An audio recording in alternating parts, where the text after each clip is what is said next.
दूसरी लहर ने कहर बरपा दिया। संक्रमण इतनी तेजी से फैला कि पूरी दुनिया पर मानो ब्रेक लग गया। ये कहर ऐसा था कि मौत की आंधी सी आ गई। मगर धीरे धीरे दुनिया पटरी पर लौटने लगी। लेकिन इस बीच भारत में भी कोरोना वायरस संक्रमण के नए मामले हर रोज बढ़ रहे हैं। देश भर में कोरोना के मामलों की संख्या 3000 के पार जा चुकी है। मास्क पहनने को लेकर फिर से नियम सख्त किए गए हैं। आज इंडिया बोल में इसी पर चर्चा कि कोरोना संक्रमण के बढ़ते मामले क्या एक और लहर की दस्तक हैं। मुफ्त फोन करें 1811 7000 और 1800 102 7001 पर। आप सुन रहे हैं बीबीसी हिंदी सेवा का कार्यक्रम इंडिया बोल। स्वागत, अभिनंदन। फेसबुक और यूट्यूब पर सुन रहे समस्त श्रोताओं का पहले मुख्य समाचार। पंजाब के पटियाला में 2 समुदायों के बीच हुई झड़प के बाद अब जिले के 3 बड़े अधिकारियों का ट्रांसफर किया गया है। मुख्यमंत्री भगवंत मान ने पटियाला के एसएसपी, आईजीपी और पटियाला सिटी के एसपी का तत्काल प्रभाव से ट्रांसफर कर दिया है। न्यूज एजेंसी एएनआई के मुताबिक ट्रांसफर के आदेश के बाद आईपीएस राकेश अग्रवाल ने कहा कि ये एक सरकारी आदेश है और वो यहाँ पर पटियाला में कानून व्यवस्था बनाए रखने के लिए है। भारत के चीफ जस्टिस एनवी रमन्ना ने कहा है कि कई बार कोर्ट के फैसले सरकार सालों साल तक लागू नहीं करती। जानबूझकर कोर्ट के ऑर्डर पर कार्रवाई न करना देश के लिए ठीक नहीं है। कई बार कानून विभाग के सुझाव और राय को एग्जीक्यूटिव नजरअंदाज करके फैसले लेते हैं। दिल्ली के विज्ञान भवन में आयोजित 11वें मुख्यमंत्री और मुख्य न्यायाधीशों की कॉन्फ्रेंस में देश के मुख्य न्यायाधीश ने ये बात कही। इस समारोह में प्रधानमंत्री मोदी, कानून मंत्री किरण रिजिजू, राज्यों के गृह मुख्यमंत्री, सुप्रीम कोर्ट के, हाई कोर्ट के जस्टिस, ट्रिब्यूनल और तमाम न्यायिक अधिकारी शामिल हुए। मन से अपनी बात रखते हुए जस्टिस रमन्ना ने कहा कि संविधान में विधायिका, न्यायपालिका और कार्यपालिका की जिम्मेदारियों को विस्तार से बांटा गया है। हमें अपनी लक्ष्मण रेखा का ख्याल रखना चाहिए। अगर गवर्नेंस का कामकाज कानून के मुताबिक हो तो न्यायपालिका कभी भी उसके रास्ते में नहीं आएगी। वाराणसी में ज्ञानवापी मस्जिद कमेटी ने स्थानीय अदालत के उस फैसले के विरोध का फैसला किया है जिसमें मस्जिद के अंदर की इमारतों की वीडियोग्राफी और सर्वे करने की अनुमति दी गई है। ये वीडियोग्राफी और सर्वे 6 और 7 मई को किया जाना है। मस्जिद प्रबंधन कमेटी अंजुमन इंतजामिया के संयुक्त सचिव SM यासिन ने कहा कि मस्जिद में किसी को भी प्रवेश नहीं करने दिया जाएगा। दरअसल श्रृंगार गौरी अभिषेक मामले में वाराणसी के सिविल जज रवि कुमार दिवाकर ने 26 अप्रैल को श्रृंगार गौरी मंदिर के एडवोकेट कमिश्नर की ओर से काशी विश्वनाथ ज्ञानवापी मस्जिद परिसर और दूसरी जगहों की वीडियोग्राफी कराने का आदेश दिया था। वीडियोग्राफी ईद के बाद और 10 मई से पहले कराने को कहा गया था। प्रवर्तन निदेशालय यानी कि ईडी ने कहा है कि विदेशी मुद्रा विनिमय कानून के उल्लंघन के आरोप में स्मार्टफोन बनाने वाली चीनी कंपनी शाओमी के 5,551 करोड़ रुपए से ज्यादा की रकम के फंड जब्त किए गए हैं। ईडी की ये कार्रवाई Xiaomi India technology India private limited के खिलाफ की गई है। इसे शाओमी इंडिया के नाम से भी जाना जाता है। भारत के बाजार में शाओमी इंडिया MI ब्रांड से मोबाइल फोन का वितरण और व्यापार करती है। प्रवर्तन निदेशालय ईडी ने मनी लॉन्ड्रिंग केस में बॉलीवुड अभिनेत्री जैकलिन फर्नांडिस के खिलाफ कार्रवाई की है। ईडी ने जैकलिन की 7 करोड़ 27 लाख करोड़ की संपत्ति को जब्त कर लिया है। बता दें कि सुकेश चंद्रशेखर और अन्य के खिलाफ चल रहे आपराधिक मामलों में जैकलिन फर्नांडिस का नाम भी सामने आया था। न्यूज एजेंसी PTI के मुताबिक श्रीलंकाई नागरिक जैकलिन फर्नांडिस से इस मामले में कई बार प्रवर्तन निदेशालय पूछताछ कर चुका है। जनरल मनोज पांडे ने नए थल सेना प्रमुख के तौर पर पदभार संभाल लिया है। जनरल मनोज पांडे ने आज भारतीय सेना के 29वें सेनाध्यक्ष के रूप में कार्यभार संभाला। वो इंजीनियरिंग कोर के पहले अधिकारी होंगे जो थल सेना अध्यक्ष बने हैं। पाकिस्तान के प्रधानमंत्री शहबाज शरीफ ने फ़लस्तीन के लोगों के प्रति अपना समर्थन जाहिर किया है। एक बयान में कहा कि वो एक स्वतंत्र फ़लस्तीन के वैश्विक वादे के प्रति अपनी प्रतिबद्धता को स्वीकार करते हैं। ये थे अब तक के मुख्य समाचार।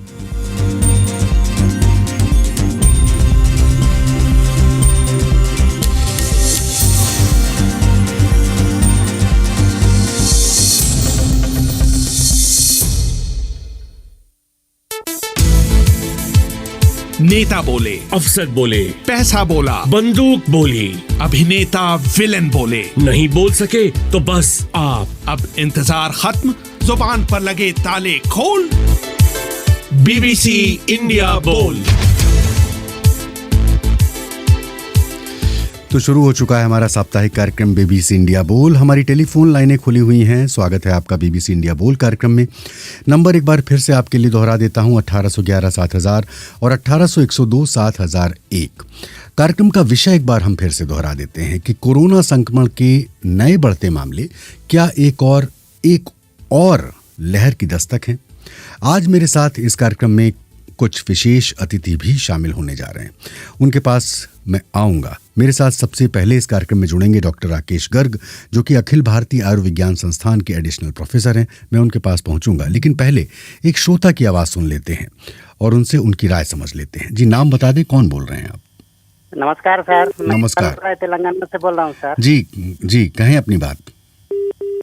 सर, कोरोना वायरस की मामले 1000 के नीचे जब आने लगे थे, हम लोग बहुत खुश हो गए कि चलो जी बहुत दिनों से आए मुसीबत टलने लगा। और सरकार ने भी सोचा कि शायद अब कोरोना चले जाएगा, तो सारे नियमों को छूट कर दिए। और उसी समय चीन में भी मामला बढ़ने लगेगा और छात्र वहाँ से आए, तो लगा कि ये ढील देने से थोड़ा गलती हो गया देश का। और नियम में छूट देने के कारण ही लग रहा है कि कोरोना फिर से बढ़ रहा है। जी, आपको लग रहा है कि कोरोना फिर से बढ़ रहा है। हीरालाल जी, बहुत बहुत शुक्रिया। कार्यक्रम में मैं डॉक्टर राकेश गर्ग को शामिल कर रहा हूं। डॉक्टर साहब, बहुत बहुत स्वागत है कार्यक्रम में। एक हमारे श्रोता की आवाज़ आप सुन रहे थे, तो सबसे पहले तो शुक्रिया कि आप इस कार्यक्रम में, लाइव कार्यक्रम में आप जुड़े। ये जो नए तरीके से अब फिर से मामले अचानक बढ़ने लगे हैं, हालांकि इनकी संख्या पिछले मामलों के हिसाब से देखा जाए तो बहुत ही कम है, लेकिन क्या ये दस्तक है? सभी श्रोताओं को मेरा नमस्कार। जहाँ तक आप सवाल पूछ रहे हैं कि जिस तरह से केसेस बढ़ते हैं, तो अगर हम किसी भी एक वायरस की लाइफ साइकिल को देखते हैं तो उसमें उनकी एक फेजेस आती रहती हैं। यूजुअली ये होता है कि इस वायरस को हमारी कम्युनिटी के अंदर अडॉप्ट करना होता है, उसको अपना लाइफ साइकिल कंटिन्यू करना होता है, तो वो किसी न किसी तरह से हमारे कम्युनिटी, हमारे एनवायरनमेंट के अंदर रहता है। इसी तरह से हमने जैसे देखा ना कि फर्स्ट फेज आया, सेकंड फेज आया, थर्ड फेज आया, तो इसी तरह की फेजेस वायरल इन्फेक्शन का एक पार्ट रहता है। बट अक्सर ये से देखने को मिला है कि जैसे जैसे वायरल फेजेस आगे बढ़ती हैं तो उनकी इन्फेक्टिविटी और सीवियरिटी कम हो जाती है। कारण उसके दो रहते हैं। एक तो जिनको पहले इन्फेक्शन होता है उसके अंदर अपने आप इम्यूनिटी बन जाती है। दूसरा, हम इम्यूनाइजेशन तो दे ही रहे हैं सभी को, तो एक बॉडी के अंदर इम्यूनिटी भी रहती है। तो इस वजह से अगर किसी को इन्फेक्शन होता भी है तो सीवियरिटी उसकी काफी कम रहती है। हाँ। लेकिन इसका मतलब ये बिल्कुल नहीं कि हमें बिल्कुल बिंदास घूमना शुरू कर देना चाहिए। घूमना शुरू कर दे तो हम जो बार बार बोलते हैं ना, कोविड अप्रोप्रिएट बिहेवियर, वो तो अभी हमारा एक लाइफस्टाइल बन गया है और उसको कंटिन्यू करना होगा कुछ समय के लिए। मतलब आप ये कह रहे हैं कि कुछ समय के लिए हमें इसको कंटिन्यू करना होगा। एक श्रोता को मंच देता हूं मैं। नाम बता दें, कौन बोल रहे हैं, कहाँ से बोल रहे हैं? जी, सादर प्रणाम सर। जी नमस्कार। रघुवर कुमार सोनी। जी रघुवर जी, कहें अपनी बात। कैसे हैं सर? प्रणाम जी। बढ़िया बढ़िया। जी सर, मैं यही कहना चाहूंगा इस विषय पे कि कोरोना की तीसरी लहर की आशंका जो जताई जा रही थी, तो वो मतलब देखने को तो अभी इतना नहीं मिल रहा है व्यापक रूप से, लेकिन आ सकता है, इसमें कोई दो राय नहीं है। इसके लिए हम लोगों को सतर्क और सावधान रहने की जरूरत है, और जिस तरह से भी हो प्रोटोकॉल को फॉलो करेंगे। आगे अगर सरकार अगर इससे हम लोग को जागरूक करेगी तो उसको हम लोग उसका निर्वहन करेंगे। जी, बहुत बहुत शुक्रिया अपनी बात रखने के लिए। एक और श्रोता हैं, नाम बता दें, कौन बोल रहे हैं? हेलो जी, नाम बता दें। हेलो, मैं मोहम्मद साहब बोल रहा हूँ सर, राजस्थान जालोर जिले के गलडाली गांव से। जी, राजस्थान से आप कार्यक्रम में जुड़े हुए हैं, अपनी बात कहें आप। शुक्रिया सर, आप सबको बधाई कि आज मेरा फोन लग गया बहुत दिनों के बाद। पूरी बीबीसी टीम को और डॉक्टर साहब प्रणाम। जी जी जी, कहें अपनी बात। जी, कोरोना बढ़ने का कारण मेरे विचार से यही है कि हम जनता दोषी है, क्योंकि हम इस चीज को जल्दी से भूल जाते हैं। जी, और कोरोना ने जो हमें अनुशासनात्मक जीवन सिखाया, उसके अनुसार हमको हमेशा के लिए रहना पड़ता है, और उन नियमों का तोड़ना मतलब उसको दावत देना, यही है मेरे विचार से। तो इसलिए हमें जो नियम, हाथ धोना, साफ सफाई, स्वच्छता, सावधानी हमेशा के लिए जीवन में उतार के जीना होगा, तभी हम कोरोना से हमेशा के लिए बच सकते हैं। जी, यानी कि अनुशासन में रहना ही सबसे बड़ी बात है। बहुत बहुत शुक्रिया। डॉक्टर राकेश जी, ये जो बहुत सारे वेरिएंट हमने सुने हैं, पहले डेल्टा आया, फिर उसके बाद आखिर में वो ओमिक्रॉन आया, उसके बाद एक और नया वेरिएंट आया, फिर कुछ उसमें और म्यूटेशन हुए। ये सब जो गड़बड़ झाला है, ये नित नए रूप जो बदलता है कोरोना, तो अब और ये भी हम मानते हैं कि अभी हम सुन रहे थे कि ओमिक्रॉन खतरनाक है, ज़्यादा खतरनाक है, लेकिन उसका असर उतना दिखा नहीं, तो जनता निश्चिंत हो गई। देखिए, एक नॉर्मल आपने सुना होगा ना, the survival of the fittest होता है। तो जो भी जितने भी वायरस हैं वो भी इस प्रिंसिपल को फॉलो तो करते हैं, बिकॉज अगर उनकी सिवियरिटी बहुत ज्यादा होती है तो मोर्टेलिटी बढ़ जाता है और वायरस सर्वाइव नहीं कर पाता। तो उसमें एक म्यूटेशन तो होता है, जो हम वेरिएंट्स की बात करते रहते हैं ना हमेशा, तो वो एक उनकी लाइफ साइकिल का एक पार्ट है। तो वो म्यूटेट तो करते रहेंगे क्योंकि उनको सर्वाइव करना है। लेकिन जैसे मैंने बोला कि जैसे से म्यूटेट करते हैं, क्योंकि बॉडी के अंदर जब इम्यूनिटी आती है, हम लोग वैक्सीनेशन के लिए थोड़ा सा स्ट्रेस इसलिए दे रहे हैं कि इसमें जो वायरस म्यूटेट करेगा उसकी एक मैक्सिमम पॉसिबिलिटी रहता है कि उसकी इन्फेक्टिविटी और सिवियरिटी कम हो जाए। स्पेशली सिवियरिटी की हम बात करेंगे यहाँ पर, और जो कि हमें देखने को भी मिल रहा है। थर्ड जब फेज आया तो उस वक्त सिवियरिटी काफी कम थी। अभी वाले जितने केसेस आ रहे हैं बहुत माइल्ड केसेस आ रहे हैं। तो ये वाला तो चलता रहेगा, इसलिए हम बात बोल रहे हैं कि this for coming years this will be a part of our lifestyle, companionship with the virus and virus will be with us. But लेकिन जब हम बोलते हैं कंपेनियनशिप या सीवियरिटी की बात करते हैं, तो उन व्यक्तियों के लिए ज्यादा इंपॉर्टेंट है जो कि बिल्कुल हेल्दी हैं, यंग पेशेंट्स हैं। बट अगर हम बात करें कि जो एल्डरली पॉपुलेशन है, जिनको साथ में कुछ डिजीज है, हार्ट की प्रॉब्लम है, लीवर की प्रॉब्लम है, तो उनके अंदर इम्यूनिटी नहीं आती, वो जो माइल्ड डिजीज को भी टॉलरेट करने की क्षमता नहीं होती। तो वहां पर उन पेशेंट्स को या उन व्यक्तियों को अगर इन्फेक्शन होता है तो वहां दिक्कत आ सकती है। तो इसलिए हम चाहते हैं कि इसको हम लाइटली ना लें।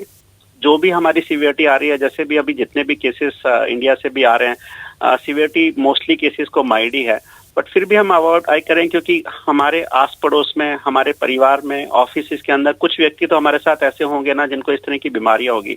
तो अगर हमने उनको इन्फेक्शन दिया तो उनको सीवियरिटी या उनको प्रॉब्लम हो सकती है। इसलिए हमें सारी प्रिकॉशंस फॉलो करनी होगी आने वाले समय में भी।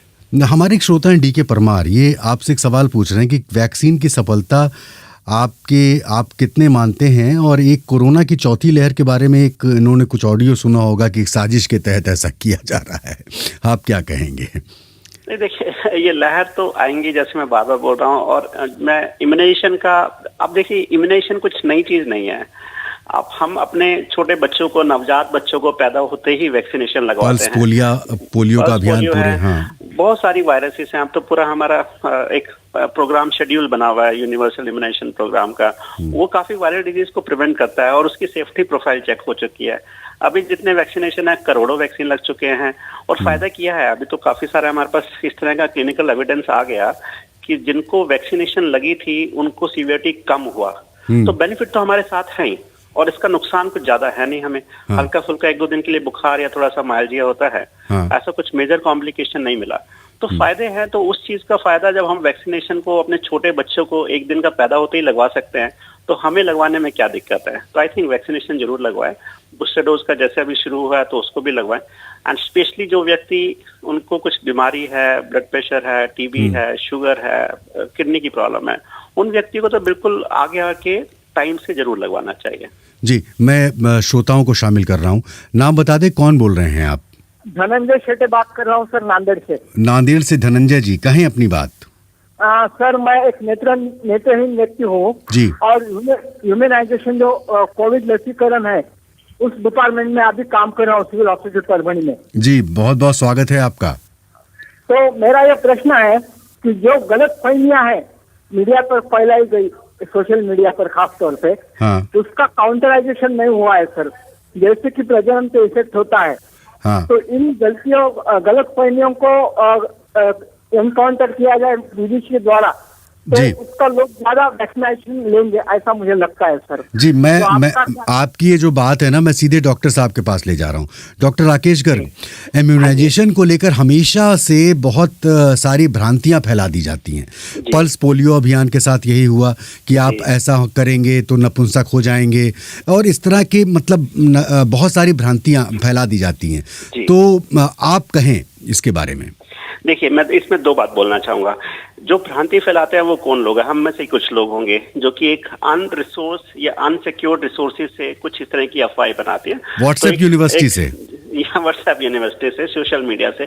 सो आई थिंक एक एज अ रिस्पॉन्सिबल सिटीजन ये सभी की रिस्पॉन्सिबिलिटी बनती है कि हम ऐसा कोई भी इंफॉर्मेशन फॉरवर्ड ना करें या शेयर ना करें जिसकी ऑथेंटिसिटी नहीं है। सो नंबर वन, हमारे पास बहुत सारे ऑथेंटिक रिसोर्सेज हैं, गवर्नमेंट की गाइडलाइंस है, वेबसाइट है, ICMR की वेबसाइट है, WHO की वेबसाइट है, वहां से आप इंफॉर्मेशन देखिए और फिर उसको शेयर कर सकते हैं। सेकेंड थिंग, थर्ड, अगर हम बात करें कि पूरे विश्व के अंदर इतने सारे वैक्सीन लग चुके हैं, आप सोचिए कि करोड़ों वैक्सीन लग चुके हैं, डिफरेंट टाइप के वैक्सीन लग चुके हैं, तो सेफ्टी प्रोफाइल का जो डेटा हमारे पास है वो बिल्कुल एक बहुत सिक्योर एविडेंस है हमारे पास। तो उसको देखते हुए भी आप उसको कंटिन्यू कर सकते हैं और मतलब अश्योर कर सकते हैं कि वैक्सीन इज सेफ। तो हमें आगे बढ़ के उन भ्रांतियों को रोकना है, उस सोशल मीडिया में इस तरह की इंफॉर्मेशन या र्यूमर्स हैं उनको स्टॉप करना है, और कोई भी रिलायबल सोर्स है। आई थिंक हम जैसे आज मीडिया पर बात कर रहे हैं, I think media plays a very important role to stop this type of misinformation which spreads in the community. तो और उसमें हर नागरिक का भी एक रोल रहेगा। प्लीज मैं सबसे हाथ जोड़ के रिक्वेस्ट करूंगा कि ये व्हाट्सएप वाला जो फॉरवर्ड वाला जो इश्यूज होता है ना, उसको अनसर्टिफाइड थिंग को आप फॉरवर्ड ना करें। It causes unnecessary panic, and जिनको मिलना चाहिए इसका एडवांटेज वो उस पैनिक सिचुएशन की वजह से, मिस इन्फॉर्मेशन की वजह से बेचारे सफर करते हैं। जी, एक श्रोता को मैं जगह देना चाहता हूँ। जी, नाम बता दे, कौन बोल रहे हैं? जी नमस्कार सर। नमस्कार सर, मैं बिहार के बांका जिला से परमवीर रावत बोल रहा हूँ। जी परमवीर जी, अपनी बात कहें। जी जी जी, देखिए सर जी, कोविड-19 के इस फोर्थ वेव से डरने की कोई जरूरत नहीं है। हाँ। और मैं कोरोना के इस दस्तक को सिरे से खारिज करता हूँ सर। नागरिक इससे सतर्क और जागरूक हो गए हैं और जब कोई खास असर नहीं दिखा पाएंगे सर, मुझे जहाँ तक लगता है सब कुछ ठीक हो चुका है, सब कुछ धीरे धीरे पटरी पर आ रहा है, भगवान सब सही रखेंगे। ये भाई, ये इसे डरने की कोई आवश्यकता है ही नहीं। हाँ हाँ, अच्छा जी, बहुत बहुत शुक्रिया अपनी बात कहने के लिए। एक और श्रोता को मैं मंच दे रहा हूँ, नाम बता दें। हाँ हेलो, जब्बार खान बोल रहा हूँ सर, यूपी बलिया से। जी जी, जब्बार साहब कैसे हैं आप? आदाब सर, आदाब। जी जी जी, तो अपनी बात कहें आप। जी जी सर, कोरोना जो है अभी खत्म नहीं हुआ था और लोगों में जागरूकता कम हो गई थी। दूसरे में कि इस पर मुसलसल काम होना चाहिए, दवा वगैरह निकलनी चाहिए। सुई तो निकली हुई है, लेकिन दवा वगैरह आम निकल जाए जिससे कि लोगों को साधारण तरीके से इलाज हो सके। जी बहुत बहुत शुक्रिया। और ये एक जी जी, रंग बदल रहा है, आदमी से ज्यादा ये रंग नहीं अभी बदल रहा है। आदमी से ज्यादा रंग नहीं बदल रहा है, बहुत बहुत शुक्रिया। सही कह रहे हैं जी, बहुत बहुत शुक्रिया। और शुक्रिया डॉक्टर राकेश गर्ग इतना समय हमें देने के लिए और इस कार्यक्रम में शामिल होने के लिए। ये आपने जो बातें कही हमारे श्रोताओं ने सुनी, और ये तमाम भ्रांतियां जो समाज में फैली हुई हैं शायद ये यहाँ पर रुकेंगी। मैं यहाँ पर अब इस कार्यक्रम में डॉक्टर आनंद सिंह को शामिल कर रहा हूँ, जो कि NDMC में कंसल्टेंट मेडिसिन है। डॉक्टर आनंद, क्या आप मेरी आवाज़ सुन पा रहे हैं? अच्छा, लगता है संपर्क उनसे टूट गया है। एक श्रोता को मैं मंच दे रहा हूँ, नाम बता दें। हेलो हेलो जी, नाम बता दें। मैं उस्मान चौहान बोल रहा हूँ, गुजरात डिस्ट्रिक्ट भरूच विलेज हंसोल से। जी उस्मान साहब, हाँ अपनी बात कहें आप। जी, मुद्दा मैं जरा मिस हो गया हूँ। जी, हम कोरोना से बचने की बात कर रहे थे कि कैसे हम इससे बचें, और क्या ये इस लहर की दस्तक है? ये थर्ड लहर है ये।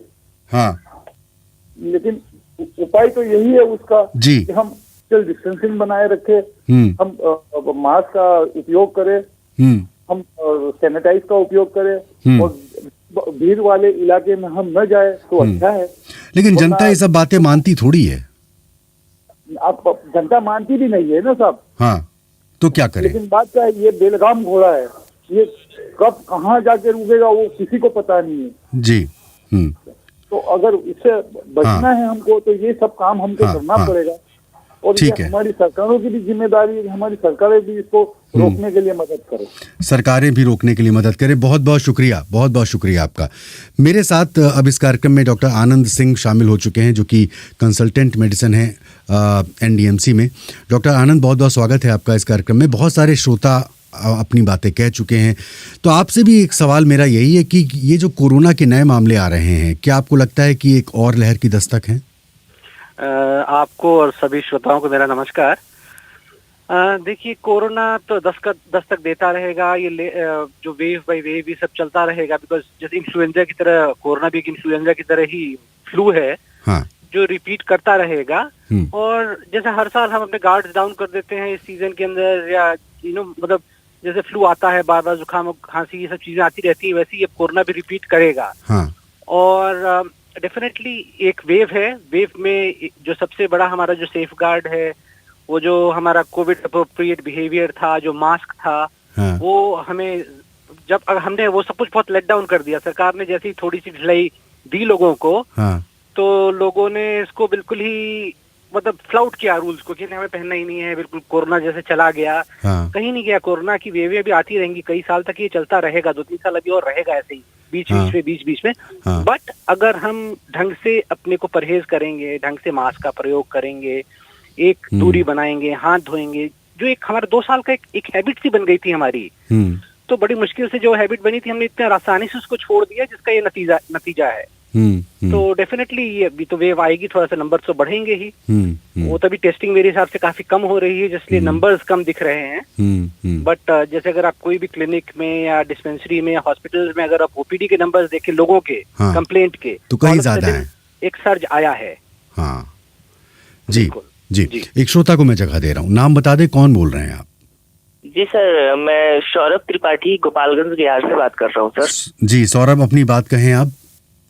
जी सर, मेरा मानना ये है कि जो कोरोना है वो एक एक्सीडेंट की तरह है। जैसे हम ये रोड पे ट्रैफिक पे लिखा हुआ रहता है कि सावधानी हटी दुर्घटना घटी, तो उस हिसाब से अगर देखा जाए तो अगर हम सावधान नहीं रहे, निश्चिंत होकर सारी जो कोरोना प्रोटोकॉल के बिहेवियर्स थे उसको जैसे ही हम लोग छोड़ेंगे, वैसे ही ये कोरोना हो सकता है फिर से अटैक करे, क्योंकि ये कहीं ना कहीं घात लगाकर बैठा हुआ है। जैसे हमने सावधानी छोड़ी, वैसे ये फिर से अटैक कर सकता है। मतलब सावधानी हटी और दुर्घटना घटी। बहुत बहुत शुक्रिया। एक और श्रोता हमारे साथ लाइन पर है, नाम बता दे, कौन बोल रहे हैं? सर नमस्कार। जी, मैं सगोरिया स्कूल घाटी, जिला मंदसौर, मध्य प्रदेश से मैं बसंतीलाल सूर्यवंशी बोल रहा हूँ सर। जी बसंतीलाल जी कहें अपनी बात। मैं कहना चाहता हूँ कि जैसे अभी कोरोना जैसे कहीं 3000, कहीं 500, कहीं ऐसे मिल रहे हैं ना सर। हाँ। तो इसमें जैसे तीसरी लहर या चौथी लहर या लहर चलती रहेगी, और कोरोना अपन सावधानी, जैसे पिछली बार अपने जो पहली बार कोरोना ने अपने भारत देश में दस्तक दी थी, तो हाथ सफाई, सैनिटाइजर वगैरह करते रहना चाहिए, और इससे डरने की कोई बात नहीं। अपनों को वैक्सीन लगी, तो क्या वैक्सीन, मेरा एक सवाल ये है कि वैक्सीन के बाद भी कोरोना अटैक कर सकता है क्या, दोनों डोज लगने के बाद? इस तरह के तो बहुत सारे उदाहरण जो है वो देखने को आए हैं। खैर, मैं डॉक्टर आनंद सिंह के पास आ गया हूँ। डॉक्टर आनंद सिंह, बहुत सारे श्रोता ये बात कहते हैं और पूछते भी हैं कि भाई वैक्सीन तो लग गई, जबकि हमने कई बार इस पे चर्चा की कि वैक्सीन लगने के बावजूद जो है आपको कोरोना हो सकता है। आप क्या कहेंगे? देखिए, कोरोना जो है अपने वेरिएंट्स बदलता रहता है। जैसे आदमी होशियारी करता है, अपने आप के बचाव के लिए चीजें ले आता है, वैसे वायरस भी अग्रेसिव होकर के अपने आप को इन्फ्लुएंस करना चाहता है सोसाइटी के ऊपर। तो इट कीप्स, उसके म्यूटेशंस होते रहते हैं। वैक्सीन एक लेयर है सिक्योरिटी की, जो हमें बहुत हद तक जो ऑलरेडी प्रोमिनेंट पैटर्न है, जो ऑलरेडी प्रोमिनेंट वेरिएंट्स हैं, उनसे सेव करता है।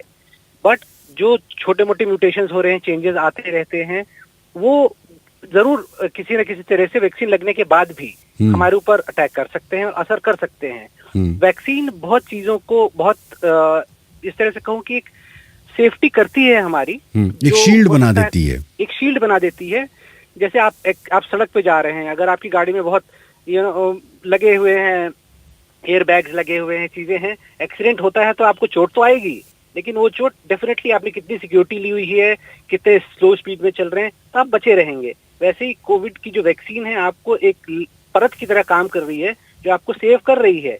लेकिन अगर आप पूरा ओखली में सर डालेंगे, आप बिल्कुल कोविड के बीच में बेफिक्र होकर के घूमेंगे तो डेफिनेटली कहीं ना कहीं आपकी बॉडी कितनी इम्यूनिटी कितना काम करेगी, कहीं ना कहीं वो थोड़ा सा फेल करेगी, या फेल करेगी तो कोविड असर करेगा। जी डॉक्टर आनंद, एक सवाल हमारे मोहम्मद अमीरुद्दीन है, ये यूएई से हमें सुन रहे हैं। एक सवाल ये पूछ रहे हैं कि इन्होंने एक वैक्सीन तो फाइजर की ले ली और दूसरी इन्होंने भारतीय वैक्सीन जो है कोवैक्सीन ले ली या कोविशील्ड ले ली, तो अब क्या है कि इस तरह के भी कई उदाहरण सामने को आए हैं जब लोगों ने वैक्सीन बदल बदल के ले ली, तो इसका क्या है? देखिए इसके अंदर ना बड़ा मिक्स सा रिएक्शन स्टडीज हर से, ये वायरस बड़ा नया वायरस है, 2 साल तो हुआ वायरस को आए, 1.5 साल हुआ, 1 साल हुआ वैक्सीनों को आए। तो अभी जो भी स्टडीज आ रही हैं they are in a very preliminary stage, जल्दी लोग पब्लिकेशंस होते जा रहे हैं, बट किसी चीज को भी कॉन्क्रीटली कहना कि यही कंफर्म ठीक है अभी तक कुछ नहीं ऐसा कहा जा सकता। क्योंकि ये भी इस पे भी कई शोध चल रहे हैं कि भाई 2 अलग-अलग वैक्सीन, क्योंकि सबके फॉर्मूले अलग हैं, वैक्सीन के फॉर्मूले अलग हैं। हाँ, कुछ जो स्टडीज है वो कहती है 2 अलग-अलग लगवाएं तो बहुत अच्छा है, कोई कहती है कि नहीं दोनों आपको एक ही या तीनों आप एक ही पैटर्न में लगाएं।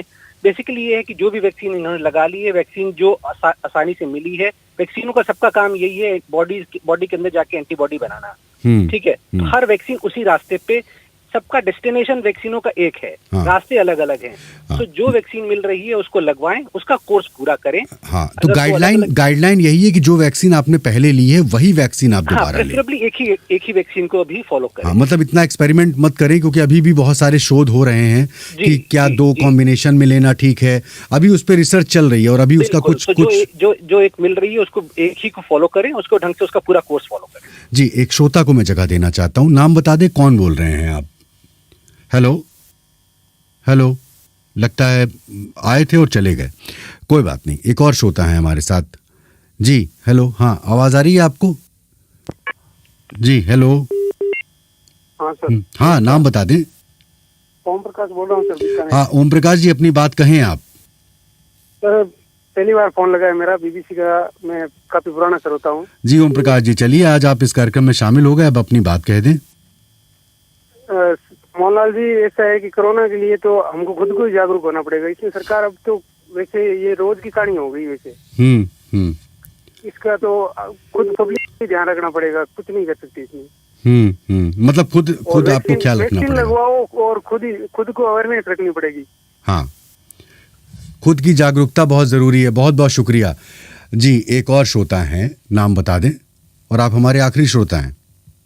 जी मोहनलाल जी, कुलदीप सिंह जाखड़, गांव चौटाला, हरियाणा। जी कुलदीप सिंह जी, नमस्कार, कैसे हैं आप? नमस्कार सर, आपके? बस बढ़िया सर। ऐसा है कि ये कोरोना का जो चौथी लहर है जो आप बात कर रहे हैं, ये आने की बहुत कम संभावना है, क्योंकि भारत में जो टीकाकरण हुआ है 90% लोगों को डबल डोज के लगभग लग गई है, और अब तो बूस्टर डोज भी आ गई। और बूस्टर डोज तो जैसे डॉक्टर साहब बता रहे थे कि भी जिनके बीमारी वगैरह उनको ज्यादा जरूरत है, उनको नहीं है। हाँ।